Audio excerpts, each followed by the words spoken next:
क्योंकि बिल्डिंग अच्छी लगी, ठीक ठाक लगी, 2 एग्जिस्टिंग ऑप्शंस थे और ऑप्शन में वही फर्स्ट चॉइस था तो वही मिल गया था। सो आपकी जगह पर मैं था और मैं बिल्कुल भी इंटरेस्टेड नहीं था डाइट का कोर्स करने के। पेरेंट्स ने ज़बरदस्ती भेज दिया, मैं कुछ और करना चाहता था। 2 साल के पहले 1 साल और 1.5 साल तक लगभग ये रहा कि ये प्रोफेशन ठीक है या नहीं। लेकिन हाँ, एक रीज़न था मेरा जाने का, वो था जल्दी से जल्दी जॉब पाना। उसमें उसको मैं देख रहा था तो कोई और ऑप्शन नहीं मिल रहा। सो 1994-96 बैच में मैं रहा। ओरिएंटेशन में सबसे कम पार्टिसिपेट किया, क्योंकि उससे पहले की जो मेरी स्कूलिंग थी इसी दिल्ली की, दिल्ली के गवर्नमेंट स्कूल्स की ही थी। प्राइमरी भी यही, क्लास 1 से दिल्ली बॉर्न ही हूँ तो यही मैं रहा हूँ, यही पढ़ा हूँ।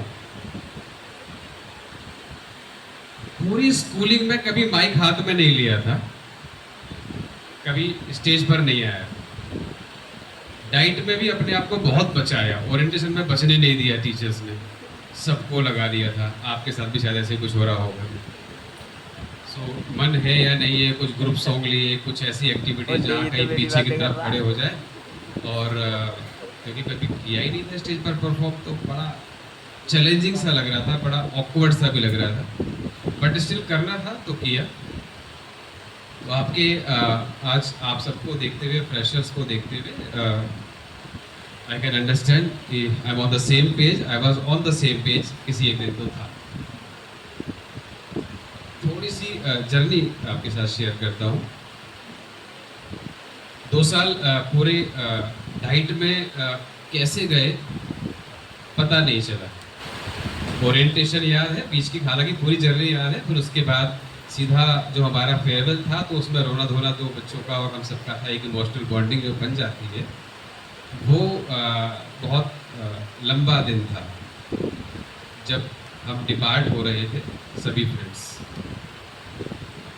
तो ये मैं इसलिए शेयर कर रहा हूँ फ्रेशर्स के साथ कि आप आज शायद आप में से कुछ बेमन से आए हो या वो बस लगा हो कि भेज दिया गया है, बट जब आप 2 साल के बाद यहाँ से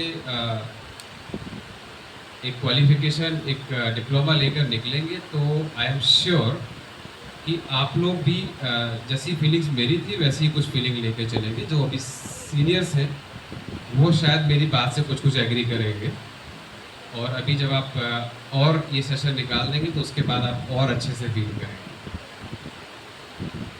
सो एक टारगेट था कि जॉब में आना बहुत जल्दी से जल्दी, और ऑप्शंस मिल नहीं रहे थे, तो एक ऑप्शन अच्छा लगा, आ गए, कर लिया। और लकीली अगले जब 96 में जब पास आउट किए तो अगले 6 महीने बाद जॉब भी लग गई।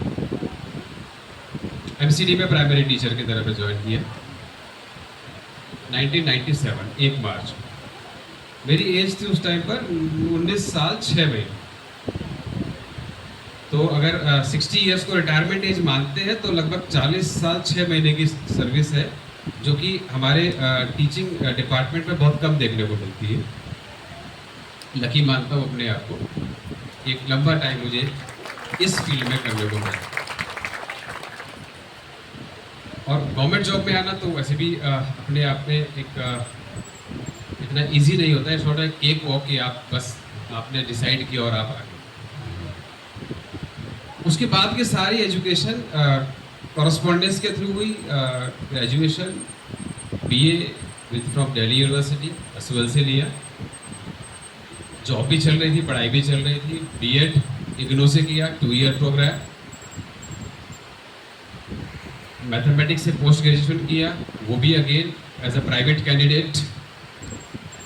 क्योंकि जब आप जॉब में आ जाते हैं तो फिर आप भी समझेंगे धीरे धीरे कुछ कॉम्प्लिकेशंस होते हैं कि आपको डायरेक्ट कोई भी कोर्स अपनी चॉइस से नहीं करते, आपको पहले परमिशन लेनी होती है, और रेगुलर कोर्सेज को आप ऐसे ही ज्वाइन नहीं कर सकते।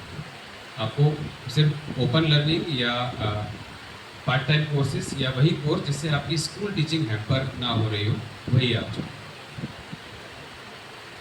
जब टीचर्स पूरे 2 साल हमें अच्छे से उन्होंने ट्रेन कर दिया, भेज दिया, तो एज अ प्राइमरी टीचर जब ज्वाइन किया, रूरल स्कूल था दिल्ली का ही, कुछ रेजिस्टेंस भी फेस किया टीचर्स की तरफ से, क्योंकि वहाँ पर उस टाइम पर ऑपरेशन ब्लैक बोर्ड चला करता था और बड़े बड़े बॉक्स थे जिसमें टीचिंग एड्स थी।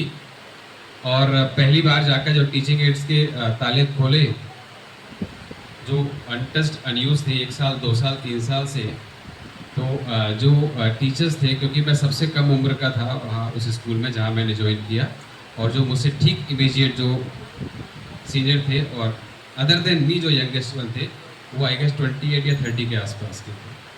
सो एक एज गैप था जो और शायद कहीं ट्रेनिंग का भी कुछ गैप था कि जो हमने डाइट में सीखा, वो सिखाने के लिए मैं ढूंढता रहा कि कुछ मौके मिल जाएं, और इनिशियली कुछ रेजिस्टेंस आया, but once the faculty, my colleagues जो उस समय के टीचर्स थे, senior teachers, they get to know कि ये कुछ सीख कर आए हैं और कुछ बच्चों को ही कुछ देना चाहते हैं, दे ट्राई टू एक्सेप्ट मी।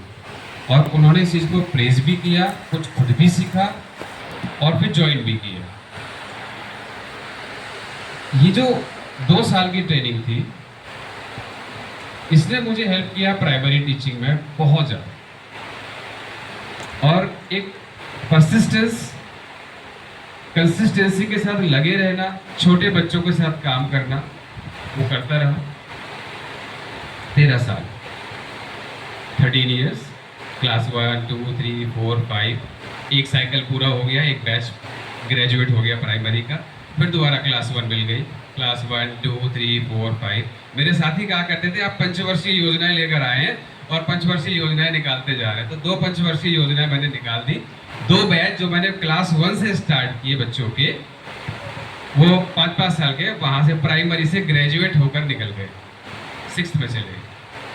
उसके बाद 3 साल और लिए, फिर मैंने 3rd ली थी, तीसरा भी मैंने ग्रेजुएट करा दिया, 3rd 4th 5th। तो इस तरह से 3 बैच जिनको एक लंबे टाइम तक पढ़ाया, उनमें से कई बच्चे आज भी मुझसे जुड़े हुए हैं, और इन 97 देखिए लगभग 29 ईयर्स हो चुके हैं, बच्चे हैं, बच्चों के बच्चे हैं, वो भी पढ़ रहे हैं, और उनसे कनेक्ट बना हुआ है आज भी।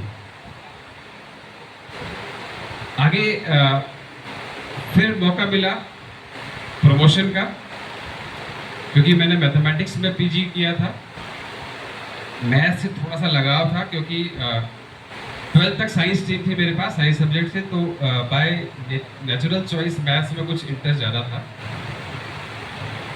और टीजीटी मैथमेटिक्स ही जाना था। बाकी सब्जेक्ट्स का सोचा कि इंग्लिश हिंदी शायद में जाता तो जल्दी प्रमोशन मिल सकती थी, लेकिन मैथमेटिक्स से अटैचमेंट की वजह से मेरा प्रमोशन थोड़ा डिले हुआ, but I kept on that, वो उसी पर रहा। आई गेस ये बाहर बारिश हो रही है, उसका असर है, हाँ क्लाउड है। सो टीजीटी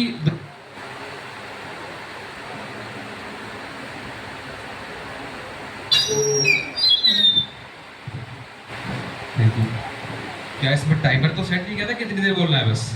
अच्छा फिर ठीक है, मुझे लगा कि मेरा टाइम हो गया, लगता जाना चाहिए मुझे। Okay thank you.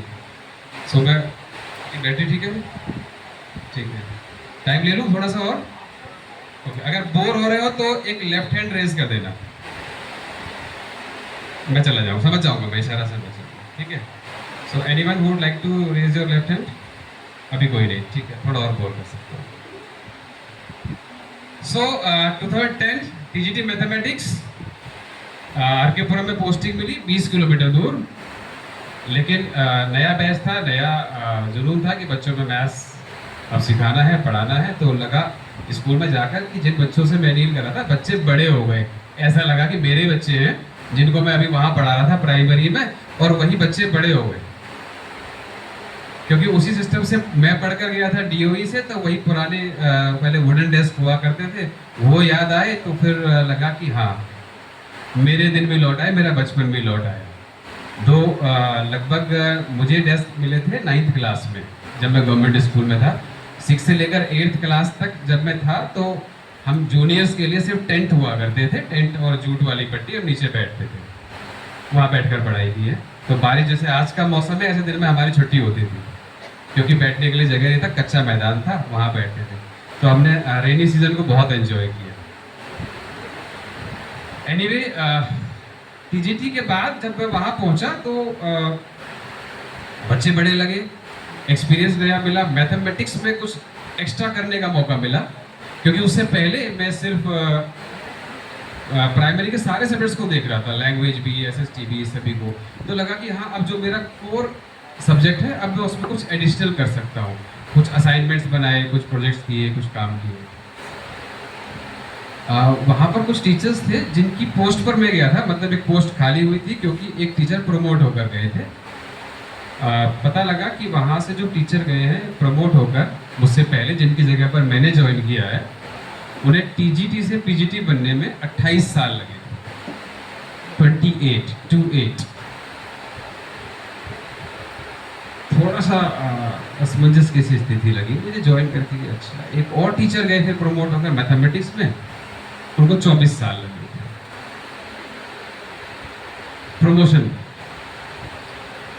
वहाँ जिस स्कूल को मैंने ज्वाइन किया, वहाँ कुछ अच्छे साथी, अच्छे टीचर्स जिनसे मेरा साथ बना, उनका कुछ ऐसा मोटिवेशन मिला, उन्होंने कहा कि पीजीटी के लिए तैयारी करो। मैंने कहा नहीं, मैंने सोचा ही नहीं था।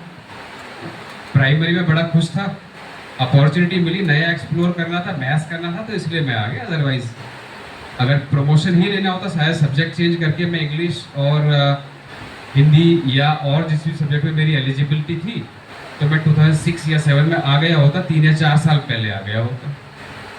गया नहीं, बट क्योंकि मैथ्स में जाना था।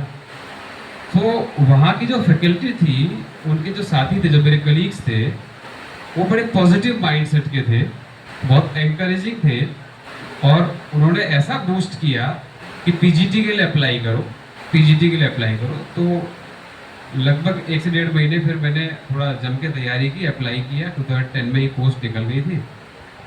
2013 तक 3 स्टेज थे, एक प्री, एक मेन, और फिर डायरेक्ट 2 स्टेज थे। सॉरी, वहाँ पर एक OMR बेस्ड MCQ टेस्ट हुआ करता था, वो लास्ट एग्जाम था जब पीजीटी बनने के लिए आपको सब्जेक्टिव टेस्ट भी देना होगा। और मैथमेटिक्स में आपको पता है कि आप तुक्के तो मार नहीं सकते, और आप गेस वर्क नहीं कर सकते। अब 20 क्वेश्चन 20 के 20 लिखने थे, डिस्क्रिप्टिव क्वेश्चंस सारे सॉल्व करने थे। अब उनमें से कुछ क्वेश्चंस ऐसे आते थे, और मैं करता गया। शीट प्रोवाइडेड थी, और उसके बाद ऐसा लगा कि स्पेस कम पड़ रहा है, मुझे और सॉल्व करना चाहिए।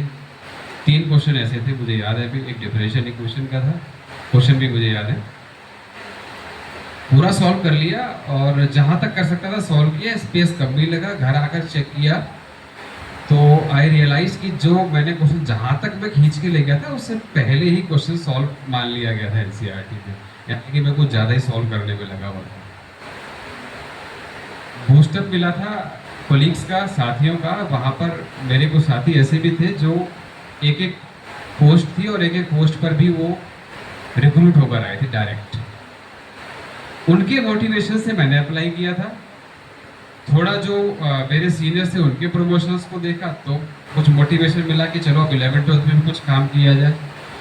तो लगभग 3 साल टीजीटी रहा, रिजल्ट आया, उसमें सेलेक्ट हो गया, और DSSB के थ्रू, वो लास्ट बैच था जब आपके प्री और मेन 2 होते थे, डिस्क्रिप्टिव ऑब्जेक्टिव पहला टेस्ट, और दूसरा होता था सब्जेक्टिव।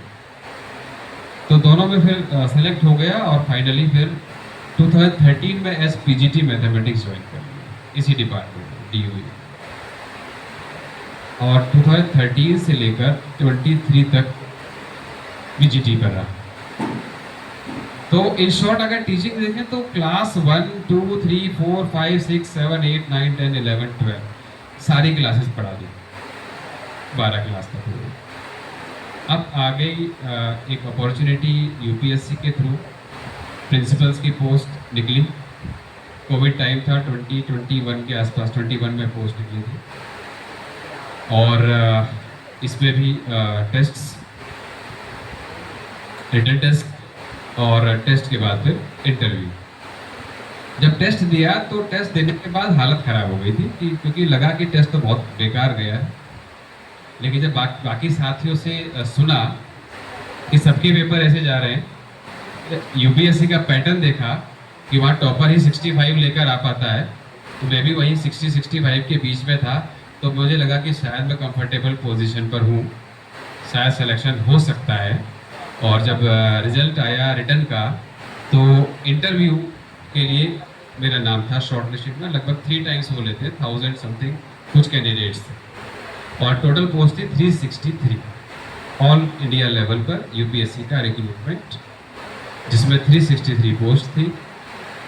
22 में रिक्रूटमेंट हुआ था, 23 में इंटरव्यू हुआ। इंटरव्यू के लिए कॉल आई थी, पैनल बैठा हुआ था और शायद आपसे किसी ने एक्सपीरियंस शेयर किया होगा इंटरव्यू रूम का। दिव्या मैम आई थी कल, कुछ बताया था आपको इंटरव्यू के बारे में? मैं बताता हूँ। जैसे यूट्यूब पे होता है कि आपके सामने पैनल बैठा हुआ है, चेयरमैन एंड ऑल मेंबर्स, और आप सामने हैं, वैसा सीन बिल्कुल नहीं था। एक रूम के चारों कॉर्नर पे चारों लोग बैठे हुए थे इंटरव्यू लेने वाले।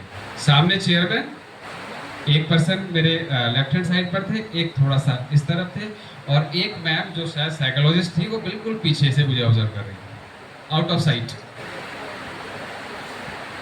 और चारों ने क्वेश्चन पूछे। चेयरमैन सर ने स्टार्ट किया, पहले मैथमेटिक्स का कुछ क्वेश्चन पूछा था, मैंने आंसर बता दिया। फिर उन्होंने कहा नहीं कुछ और बताओ, फिर मैंने कुछ और बताया, फिर बोले कुछ और बताओ। मुझे लगा कि शायद ये वही सीन हो रहा है जो मैं डिफरेंशियल इक्वेशन का क्वेश्चन करके आया था। अब मैं तो अपनी तरफ से पूरा सॉल्व कर चुका हूँ, प्रोबेबिलिटी का क्वेश्चन पूछा था उन्होंने, बेस थ्योरम का। अभी आगे और डिटेल पूछते आ रहे हैं। तो 3, 4, 5 लेवल के बाद मैंने बोला सर दैट्स इट। बाद में जब मैंने उसको एनालाइज किया घर जाके, तो देखा कि वो भी वही फर्स्ट और सेकंड लेवल पर ख़त्म हो गया था। शायद वो चेयरमैन थे, तो मेरा कुछ पेशेंस लेवल या कुछ और कंसिस्टेंसी, या मैं इरिटेट तो नहीं हो रहा हूँ, ये चेक कर रहे थे। लगभग 40 मिनट इंटरव्यू चला, 40 मिनट्स, और सीख कर गए थे कि जिस लैंग्वेज में आपसे पूछा जाए उसी में जवाब देना है। पहले वर्ड से लेकर लास्ट तक सारा इंग्लिश में ही चला। हिंदी का एक वर्ड ना मैंने बोला ना टीम ने बोला। क्वेश्चंस बहुत पूछे गए, बट 40 मिनट्स के पूरे इंटरव्यू में मुझे एक भी क्वेश्चन ऐसा नहीं लगा कि जो मैं अनप्रिपेयर्ड था या मुझे नहीं पता था। उसमें जो कुछ क्वेश्चंस थे जो मेरी प्राइमरी टीचिंग से जुड़े हुए थे, वो क्वेश्चंस मुझे बहुत हेल्प उन्होंने वहां पर किया, उससे भी थे। और ये मैं इसलिए हाईलाइट कर रहा हूं क्योंकि जब आप यूपीएससी का फॉर्म भरते हैं तो आपका प्राइमरी का एक्सपीरियंस काउंट नहीं होता, टेक्निकली काउंट नहीं होता। सो आपको टीजीटी या पीजीटी का कम से कम 10 साल का एक्सपीरियंस चाहिए। डिसअपॉइंटिंग लगा था कि 13 साल लगाए और वो काउंट नहीं हो रहा। लेकिन जब इंटरव्यू रूम से बाहर निकला तो लगा कि yes everything is being counted, सब काउंट हो। जो काम वहाँ किया है, जो मिड डे मील वहाँ बंटवाया था, जो रिकॉर्ड कीपिंग वहाँ की थी, जो बच्चों के साथ साइकोलॉजिकली जो हमने टेस्ट लिए थे, साइकोमेट्रिक टेस्ट लिए थे, बच्चों के परफॉर्मेंस असेसमेंट्स जितने भी हमने किए थे, माइग्रेंट्स को जो हमने डील किया था दिल्ली में। आपको पता है कि बच्चे जो प्राइमरी सेक्शन में हमारे माइग्रेंट्स के बच्चे हैं, उनके इश्यूज होते हैं। बच्चे स्कूल में नहीं रुक रहे हैं, घर चले गए, दिवाली पर गए तो सीधा छठ पूजा के बाद ही आ रहे हैं, छुट्टियों में चले गए तो 2 महीने के बाद आ रहे हैं, रिजल्ट आ गए तो पूरा अप्रैल मंथ पूरे बच्चे नहीं होते, फिर सीधा जुलाई में बच्चे आ रहे होते हैं। तो आप अगर 1 हफ्ते की बच्चों की लीव सैंक्शन करते हैं तो बच्चे 1 महीने के बाद आते हैं, स्पेशली माइग्रेंट्स। ये इश्यूज थे, कोर इश्यूज थे, जो पूरे 13 साल प्राइमरी में जब देखे थे, वो कोर इश्यूज वहाँ रिफ्लेक्ट हुए इंटरव्यू में। तो जो डिसअपॉइंटमेंट थी कि ये काउंट ही नहीं हो रहा है, यूपीएससी के प्रिंसिपल बनने जा रहे हैं हम, और प्राइमरी में जो हमने ग्राउंड पर काम किया, सबसे ज़्यादा काम किया, मेरे करियर का सबसे लंबा टेन्योर वही है अभी तक का, और वो काउंट नहीं हो रहा है। बट वो वैल्यू फील हुई उस इंटरव्यू से बाहर निकलने के बाद। बट रिलैक्स था। इंटरव्यू से बाहर निकला तो ऐसा लगा कि बहुत सारा बर्डन हट गया। घर आया, घर के बाहर मेरे पिताजी बैठे हुए थे, father. He was waiting for me. पूछने लगे इंटरव्यू कैसा रहा। मैंने कहा बहुत अच्छा रहा। जो जो क्वेश्चन पूछे जवाब दे दिया। मैंने कहा हाँ सबका दे दिया। फिर बोलने लगे रिजल्ट क्या रहा। समझ रहे हैं?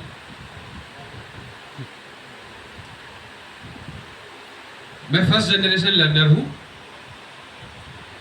फादर ने शायद जो टीवी में देखा था कि इंटरव्यू अगर होता है ना तो इंटरव्यू के तुरंत बाद बता दिया जाता यू आर सेलेक्टेड और रिजेक्टेड। वो शायद उस एक्सपीरियंस को जो उन्होंने देखा था सुना था उसको फील करते हुए पूछ रहे थे कि रिजल्ट क्या रहा। उन्हें शायद लगा था कि मैं अपॉइंटमेंट लेटर लेकर ही आऊँगा या रिजेक्शन का लेटर लेकर। मैंने कहा नहीं अभी टाइम लगेगा, रिजल्ट आएगा, बट पॉजिटिव है। रिजल्ट आया तो आई वॉज ऑल्सो सरप्राइज कि मेल की जो लिस्ट थी उसमें 8th रैंक मुझे मिला। तो यूपीएससी का ऑल इंडिया लेवल का जहाँ प्राइवेट स्कूल के टीचर्स केवीएस के एनवीएस के हमारे डीओई के अक्रॉस इंडिया जितने भी टीचर्स एलिजिबल थे सभी ने अप्लाई किया और वहाँ अगर 8th रैंक आ गया तो थोड़ा सा लगा कि यस, जो ब्लेसिंग्स हैं पेरेंट्स की और जो हमारी ट्रेनिंग है, और मेरी फॉर्मल ट्रेनिंग तो सिर्फ डाइट में ही हुई थी, उसके अलावा मैं किसी कॉलेज में तो गया नहीं। स्कूलिंग के बाद डाइट और डाइट के बाद सीधा प्रोफेशन में आ गए। तो मुझे लगा कि जो ब्लेसिंग्स हमारे टीचर्स की है, पेरेंट्स की है, उसने पे ऑफ किया है। अब वही रिजल्ट मुझे लेकर इस पोजीशन पर लेकर आया। 2023 में ज्वाइन किया as a principal, Krishna Nagar school में ज्वाइन किया था। 6 महीने वहाँ काम किया। इवेंचुअली यहाँ पर डॉक्टर राजपाल सिंह सर थे प्रिंसिपल। सर का प्रमोशन हुआ डिप्टी डायरेक्टर एजुकेशन, और सर का जब प्रमोशन हुआ तो उसके बाद पोस्ट वैकेंट हुई तो मुझे अपॉर्चुनिटी मिली। और अपॉर्चुनिटी भी मिली थी उसके पीछे भी एक छोटा सा इंसिडेंट है कि कभी कुछ जो मेरे एक्सपेरिमेंट्स थे, जो मेरे एक्सपीरियंसेस थे, उसको मैंने वहाँ अपने स्कूल में इम्प्लीमेंट किया। और उसकी खबर देखिए हमारे डीओए के डायरेक्टर सर उस टाइम पर थे हिमांशु सर, उन तक, हिमांशु गुप्ता जी, उन तक भी बातें पहुँची। तो उनके रिकमेंडेशन से मुझे हमारे जो हेड थे डीओए के, जो इनको के उपाध्याय सर, उनके पास तक मैसेज पहुँचा कि you should consider him for this school. क्योंकि ये जो स्कूल है, जिस प्लेस पर आप हैं, जिस स्थान पर आप बैठे हैं, this is very fertile land in terms of producing officers and successful persons. So you are lucky enough कि आप यहाँ हैं। बहुत फर्टाइल लैंड है, इस जमीन में बहुत ऑफिसर भी।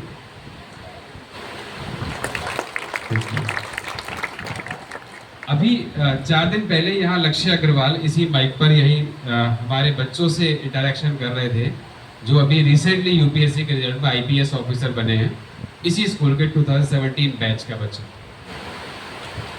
और ऐसा एक स्टूडेंट नहीं है, हमारे बहुत सारे स्टूडेंट्स हैं इस स्कूल के, जिन्होंने कैम्ब्रिज यूनिवर्सिटी में, नासा में, इसरो में, across the globe her field में अपनी प्रेजेंस बनाई है। इस स्कूल का नाम बनाया है।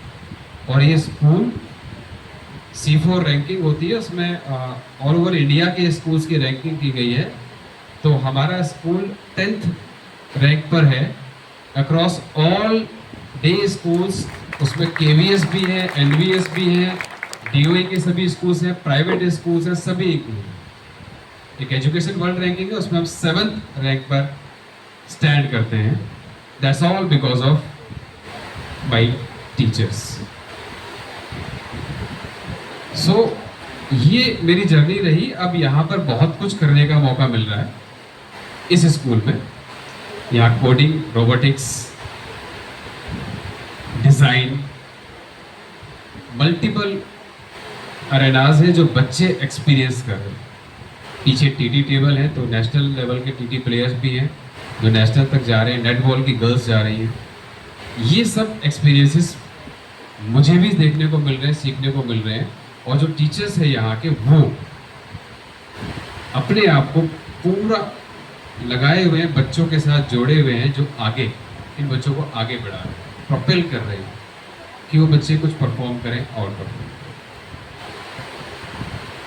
अब मैं याद करता हूँ अपने करियर को, तो मैं सबसे गोल्डन पीरियड अपना प्राइमरी वाला ही मानता हूँ एंड माइंडेड कि मैं आपको भी यही अपनी तरफ से मेरी शुभकामनाएं ही कि आपने जो पाथ चुना है वो डेफिनेटली आपको बहुत ऊंचाइयों तक ले आ सकता है। मेरा जो एंट्री लेवल प्रिंसिपल पोस्ट पर वो लेवल 12 हुआ है। यूपीएससी जब मैं आया हूँ तो पे लेवल 12, प्राइमरी में आप जब एंट्री करते हैं तो पे लेवल 6 होता है, टीजीटी के लिए 7, पीजीटी के लिए 8, वाइस प्रिंसिपल 10, और ये पोस्ट लेवल 12 पर है। और जो आईएएस बनते हैं यूपीएससी से उनका एंट्री लेवल 12 नहीं होता, 10 होता है। ये आपको मैं मोटिवेशन दे रहा हूं, आप सबको मैसेज दे रहा हूं that all of you, if you are doing from DIET DElEd आप करके निकलेंगे, so each one of you is capable of achieving this platform and far beyond also. Level 12 जो कि एंट्री लेवल प्रिंसिपल के लिए है, वो आईएएस से भी 2 लेवल ऊपर है। आईएएस का एंट्री लेवल 10 होता है, जब वो एज एन एसडीएम एक एरिया को संभालते हैं, प्रोबेशनर रहते हैं, फिर लेवल 11 में आते हैं, फिर लेवल 12 में आते हैं, एक लंबे टाइम के बाद वो बाईपास कर जाते हैं। सो आपके लिए अपॉर्चुनिटीज आज से स्टार्ट हो जाती हैं जब से आप स्टेप इन कर रहे हैं डाइट में। वैल्यू सिस्टम जो आप 2 साल में डाइट में लेकर जाएंगे, मैंने तो बहुत लिया, उसको बनाए रखा।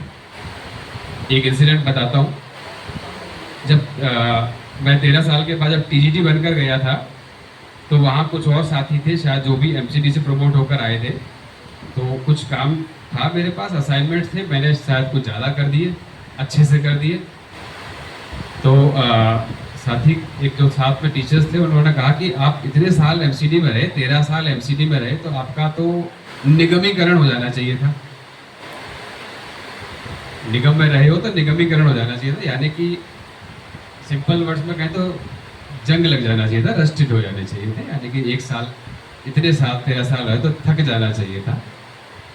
तो मेरा जवाब ये था कि 13 साल प्राइमरी में रहा हूँ और 2 साल डाइट में ट्रेनिंग की है, इसीलिए मेरा ही निगमीकरण हुआ है और अच्छे से हुआ है, यानी कि रस्टेड नहीं, ग्रीजिंग हुई है और बहुत अच्छे से हुई है, और मैं अच्छे से मोबिलिटी के साथ यहाँ। सो ये परसेप्शन आप लेकर चलेंगे तो डेफिनेटली आपके लिए स्काई इज द लिमिट। सिर्फ डीओई नहीं है, केवीएस, एनवीएस, प्राइवेट स्कूल्स, और आजकल तो यूट्यूब में भी टीचर्स हैं, बहुत पॉपुलर हो रहे हैं, बहुत अच्छा अर्न कर रहे हैं। नॉलेज आपको लेनी है, स्किल आपको लेना है और आगे बढ़ना है, then sky is the limit. अभी 2026 में मैं नाम भूल रहा हूँ,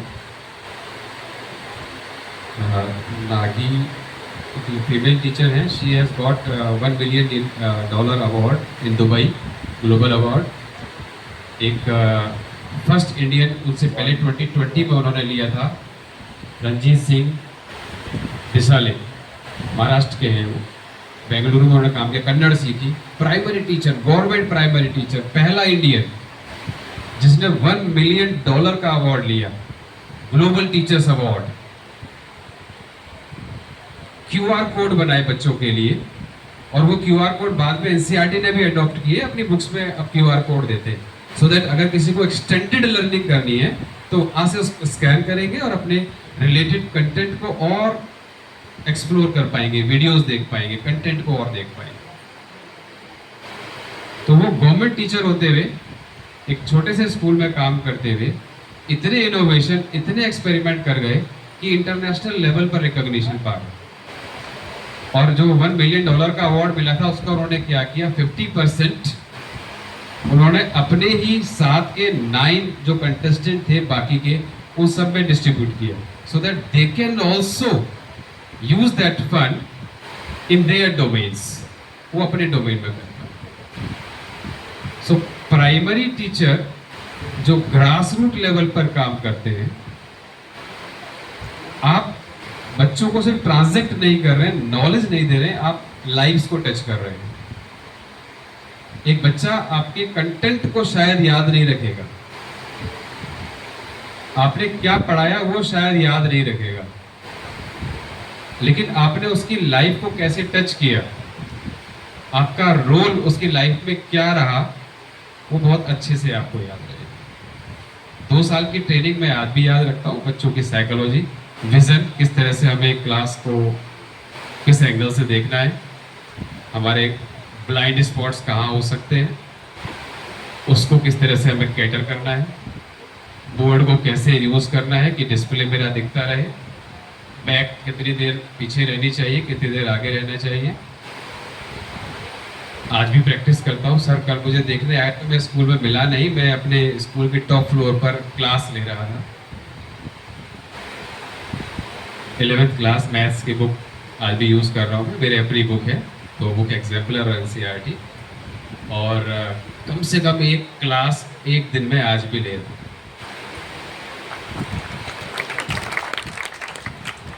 आपके लिए एक मैसेज है कि जब आप टीचर हैं तो अपने स्टूडेंट को ना मरने दें, आप लर्नर बने रहें। आप अच्छे टीचर तभी बनेंगे जब आप अच्छे लर्नर हैं, और जब आप प्रिंसिपल पोस्ट पर आएंगे, HOS बनेंगे, तो अपने टीचर को ना मरने दें, क्लासरूम कनेक्ट बनाए रखें, अपनी क्लास को ना छोड़ें, क्लासरूम टीचिंग को ना छोड़ें। आप हमने डील किया मिलेनियल्स को और जेनजी को। आप जब स्कूल में जाएंगे तो आप जेन अल्फा को डील करेंगे। जेन अल्फा बहुत फास्ट फॉरवर्ड है। एक 30 सेकंड की रील को या शॉर्ट्स को वो पहले 5 सेकंड में डिसाइड कर लेंगे कि इसको देखना है या स्क्रॉल करना है। आपको क्लासरूम ऐसे 40 बच्चों के 35 बच्चों के क्लासरूम में एंटर करना है। आपकी अपीयरेंस, आपके जेस्चर्स, आपके एक्सप्रेशंस उनके लिए एक्सेप्टेंस और रिजेक्शन का रीजन बन जाएंगे बहुत जल्दी। They are way fast forward, बहुत स्मार्ट बच्चे। आप इंटरेक्शन करेंगे ऐसी भी, जब आप जाएंगे क्लासरूम टीचिंग प्रैक्टिस में तो आप भी एक्सपीरियंस करेंगे कि बच्चे बहुत तेज हैं। और यही बच्चे जब इनके इंटरेस्ट का कंटेंट होता है तो 2 घंटे का पॉडकास्ट भी सुन सकते हैं। यानी कि आपके 40 मिनट के पीरियड को इंटरेस्टिंग बनाना आप ही के हाथ में है। कंटेंट, टूल्स वो अभी के आप डिसाइड कर लें। आपको इंटरेस्टिंग बनाना है, और आपका ऑरा, आपकी पॉजिटिविटी डेफिनेटली रेडिएट होगी आपके क्लासरूम्स में अगर आप एक पॉजिटिव माइंडसेट के साथ जा रहे हैं, और माइंडेड अगर आप प्रिपेयर्ड हैं तो। लेसन प्लान बना हुआ है या नहीं बना हुआ है, कंटेंट पर अगर आपकी मास्टरी है, अगर आपने कंटेंट अच्छे से प्रिपेयर किया हुआ है, आपने टाइमलाइन पहले से सोची हुई है, तो आप अपनी क्लास में आप ही रूल करेंगे, आप ही रूलर होंगे अपनी क्लास के, और कोई स्टूडेंट आपकी क्लास को हाईजेक नहीं कर पाएगा, डिस्टर्ब नहीं कर पाएगा। इंटरेस्टिंग बनाना आप ही के हाथ में। सो एक बार फिर रिपीट करता हूं, आप टीचर हैं तो लर्नर बने रहें, स्टूडेंट बने रहें, और जब प्रिंसिपल बनते हैं तो कम से कम टीचर जरूर बने रहें। अगर टीचर बनेंगे तो ऑब्वियसली वो डाउनवर्ड फिल्टर हो रहा है, तो लर्नर तो आप होंगे ही हो। सो अगर आपने कनेक्ट बनाया हुआ है बच्चों के साथ, तो डेफिनेटली आप लाइव्स को चेंज कर रहे हैं, लाइव्स को ट्रांसफॉर्म कर रहे हैं। और जब आप लाइफ्स को ट्रांसफॉर्म कर रहे हैं तो जो बाकी के आपके अचीवमेंट्स हैं करियर वाले, चाहे आप TGT बनते हैं, PGT बनते हैं, प्रिंसिपल बनते हैं, किसी और एरिया में आप एक्सप्लोर करते हैं, ये सब बाय प्रोडक्ट्स हैं। मैंने तो एटलीस्ट अपनी जर्नी से यही सीखा है कि बस काम करते रहिए, नई लर्निंग ओपन रखिए, अपने आप आपको अपॉर्चुनिटीज मिलती जाएंगी और जो आपको प्लेटफॉर्म्स मिलेंगे, पोजीशंस मिलेंगी, वो आपको एज अ बाई प्रोडक्ट मिलेंगी, अपने आप मिलेंगी, स्पॉन्टेनियस मिलेंगी, बट काम आपको करना है। एक एग्जांपल और दूंगा, अभी तक लेफ्ट हैंड रेज नहीं किया किसी ने, बोल सकता, कंटिन्यू करता। एक एससीईआरटी का सेमिनार हुआ था 2019 में, 2019 में। मैं उस टाइम पर मैथमेटिक्स पीजीटी था। पहली बार मैंने नाम सुना गूगल क्लासरूम, 2019।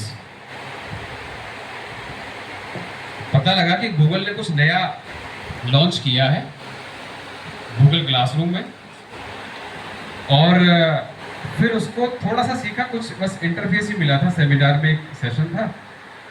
घर आकर मैंने उसको और एक्सप्लोर किया और एक्सप्लोर किया और एक्सप्लोर किया, और फिर इंटरेस्ट लेते लेते अपनी क्लास का गूगल क्लासरूम ग्रुप बना दिया। क्लासरूम ग्रुप बन गया। क्लासरूम ग्रुप ये 2018 की बात है, सॉरी 2018 में मैंने बनाया था ये, प्री कोविड एरा, जब तक कोविड का नाम भी नहीं सुना था, ये उस समय की बात है। और क्लासरूम ग्रुप बन गया। मेरे 2 सेक्शंस थे, एक 11th का एक 12th का मैथमेटिक्स के। दोनों पर मैंने कंटेंट डालना शुरू कर दिया। कुछ 5-5 मिनट के, 4-4 मिनट के वीडियोस बनाए जो डिफिकल्ट कंसेप्ट थे 11th-12th के, वो वीडियो बनाकर ऑफलाइन रिकॉर्ड किए, फिर उसको गूगल क्लासरूम पर ड्राइव के थ्रू अपलोड कर दिया। उससे ज़्यादा अपलोड नहीं होता था, स्पीड थोड़ी स्लो होती थी, और मेमोरी की भी एक लिमिट थी, कैप थी। फिर जब कोविड वाला टाइम आया, लॉकडाउन आया, तो एकदम से अचानक सर्कुलर यही आया कि offline classes are going to discontinue and online classes are going to begin. आप यकीन नहीं करेंगे, पूरे ईस्ट डिस्ट्रिक्ट में जब ऑनलाइन टूल्स ढूंढे गए हमारे डीओई में, I was the only one जिसके पास एक ऑनलाइन प्लेटफॉर्म था और जो उसको यूज कर रहा था। और पूरे डिस्ट्रिक्ट ईस्ट के टीजीटी और पीजीटी कंप्यूटर साइंस टीचर्स को गूगल क्लासरूम कैसे बनाना है, कैसे यूज करना है, उसकी ट्रेनिंग मैंने दी on the request of our officers. जब उन्होंने आइडेंटिफाई किया कौन कर रहा है, तो वो ट्रेनिंग का काम हो गया। क्योंकि मेरे पास एक रिपोजिटरी तैयार हो गई थी, एक पूल था, पीडीएफ थे, कुछ वीडियोस थे, सेक्शन थे, उसमें मैं कुछ टेस्ट भी कंडक्ट कर चुका था। तो वो टूल्स जो कोविड टाइम के लॉकडाउन में टीचर्स ने फील की कि अब ये हमें लेने ही पड़ेंगे, इन्हें सीखना ही पड़ेगा, there is no other way, वो मुझे कहीं ना कहीं thanks to SCERT DIET faculty कहीं ना कहीं इनपुट यहीं से मिला था, मोटिवेशन यहीं से मिला था। बट यस, लर्नर वाली भूख तो आपको बनानी पड़ेगी, नई नई चीज़ें तो सीखनी पड़ेगी। मेरे यूपीएससी के इंटरव्यू में भी जब मैं गया था, तो उससे 2 महीने पहले ही चैट जीपीटी लॉन्च हुआ था, 2.0 उसका जस्ट 2 दिन पहले लॉन्च हुआ था। नवंबर में आया था 1.0 वर्जन, और 2.0 फेब में आया था। फेब में मेरा इंटरव्यू था, 3 या 4 दिन पहले आया था। बट मैं उसको भी एक्सप्लोर करके गया था अच्छे से, और मेरे इंटरव्यू का एक टेक्निकल एस्पेक्ट जो था वहां पर वो भी क्वेश्चन था। तो ये सब बातें शेयर करने का मेरा पर्पज ये था कि जब आप अपने स्टूडेंट्स के लिए नई नई इनोवेशंस जेन्युइनली ट्राई करते हैं, एक्सप्लोर करते हैं, तो अपॉर्चुनिटीज, जैसा मैंने कहा कि वो सब बाई प्रोडक्ट्स हैं। प्राइमरी के वक्त कभी मैंने अगर गूगल क्लासरूम पर काम किया तो उसने मुझे एक डिफिकल्ट टाइम में हेल्प किया। जो मैंने एक्सप्लोर किया था इन चीज़ों को, उन्होंने मुझे कहीं इंटरव्यू में, कहीं टेस्ट में, कहीं ना कहीं हेल्प किया। और अगर वो ऐसे बाय प्रोडक्ट एक टेंजिबल आउटकम नहीं भी है, मुझे दिख भी नहीं रहा है, तो भी एक आपके अपने खुद के कॉन्फिडेंस के लिए वो बहुत काम करता है।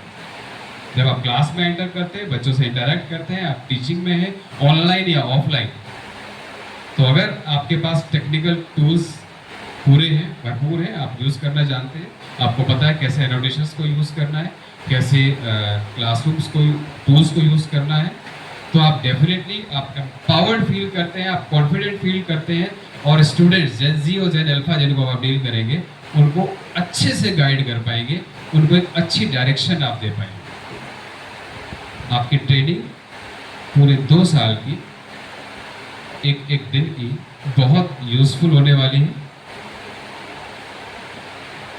टीचर्स का जो इंटेंट है वो बहुत पॉजिटिव है। आपका करियर आप ही डिसाइड करेंगे। यहाँ आप सारे स्किल्स, टूल्स सब लेकर जाएंगे 2 साल में। कंटेंट पर आपको कमांड बनानी है, कॉम्पिटिटिवनेस आपको अपने अंदर से जगानी है, लर्निंग की भूख आपको अपने अंदर से इंक्रीज करनी है, एपेटाइट बना के रखनी है, और बाकी सब बाई प्रोडक्ट अपने आप मिलते रहेंगे। मैं एक एग्जांपल हूँ, ऐसे बहुत एग्जांपल मिलेंगे। सर शायद मुझे अप्रोच कर पाए, मेरे डाइट के, मेरे बैच के शायद नहीं, पर सीनियर्स, जूनियर्स, ऐसे बहुत स्टूडेंट्स हैं जिन्होंने यूपीएससी प्रिंसिपल्स और वाइस प्रिंसिपल्स के टेस्ट क्रैक किए हैं और आज लीडरशिप रोल में, आज अपनी एक्सपीरियंसेस, अपनी क्वालिफिकेशन और टीचर्स की गाइडेंस और पेरेंट्स की ब्लेसिंग्स, इन सब के साथ आज अपने अपने एरिया में एक्सीलेंट परफॉर्मेंस कर रहे हैं।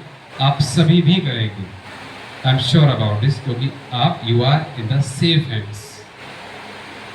अब ये नहीं सोचना कि मुझे शायद 20 किलोमीटर से आना पड़ता है या बहुत दूर की डाइट मिल गई, कैसे आएंगे, कैसे जाएंगे, क्योंकि ये भी कहीं ना कहीं माइंडसेट की बात होती है। अगर आपके अंदर पैशन है तो डिस्टेंस मैटर नहीं करेगी। हो सकता है कि आपको लगे कि भाई बहुत दूर है इंस्टीट्यूट, जाएं या ना जाएं, या 50-50 या डिलेमा की सिचुएशन है, बट आप सोचिए कि अगर आपको और कोई अपॉर्चुनिटी मिलती और किसी अच्छे कॉलेज में मिलता जहां आप चाह रहे हैं, तब भी तो आपका माइंडसेट चेंज होता। फॉर एग्जाम्पल, अगर मान लीजिए आपको यूएस में अपॉर्चुनिटी मिल जाए तो आपके पेरेंट्स भी कहेंगे जा बेटी पढ़ के आ, बट डाइट में हो सकता है वो सोचे कि भाई बहुत दूर है, जाना है या नहीं जाना है। These all are dilemmas, moral dilemmas होते हैं, हो सकते हैं, but once your vision is clear कि मुझे करना है और यही करना है, then there is no way to look back. फिर आगे पीछे देखने का कोई रीज़न नहीं बचता आपके पास।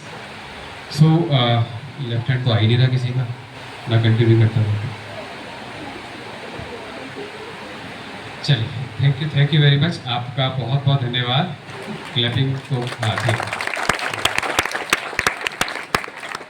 मैं चाहूँगा कि आप लोग CMC स्कूल जैसे अच्छे प्लेटफॉर्म पर भी आपकी services, once you are train, you are eligible for that, you are selected, तो आपको ऐसे एरिया में भी काम करने का मिले, ऐसे स्कूल्स भी आपको मिले।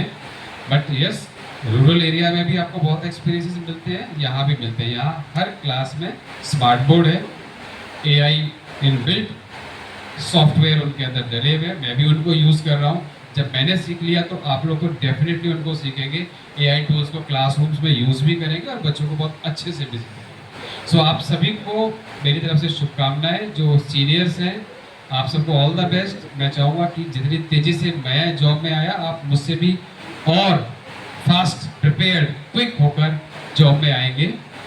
आज से तैयारी शुरू कर दीजिए, कर दी होगी वैसे आपने। So I wish all the very best, मेरी तरफ से बहुत बहुत शुभकामनाएं।